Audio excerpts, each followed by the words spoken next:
In the late 1800s, New York City was the land of hope for millions. But for the Italian immigrants who settled in Little Italy, life was far from easy. Discrimination was rampant, jobs were scarce, and survival often depended on finding protection that came with a price.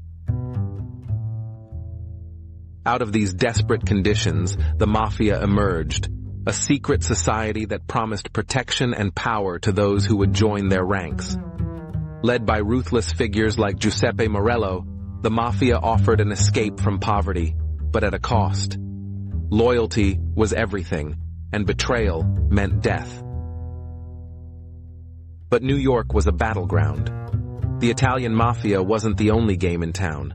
Irish gangs ruled by Sean the Hammer O'Reilly had ruled the streets for years, and they weren't about to give up without a fight. What followed was a brutal series of turf wars, with the city's alleyways and back streets becoming the stage for bloody battles. But the constant bloodshed was bad for business. In 1890, the most powerful mafia leaders gathered in secret to broker a truce. They divided the city into territories, agreeing to keep the peace, at least among themselves.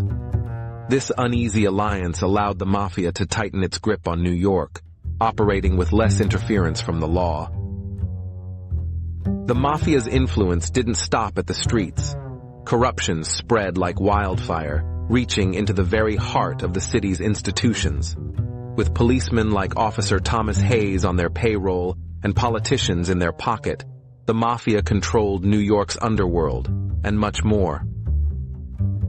By the end of the 19th century, the mafia had become a force to be reckoned with, its roots deeply embedded in the fabric of New York City.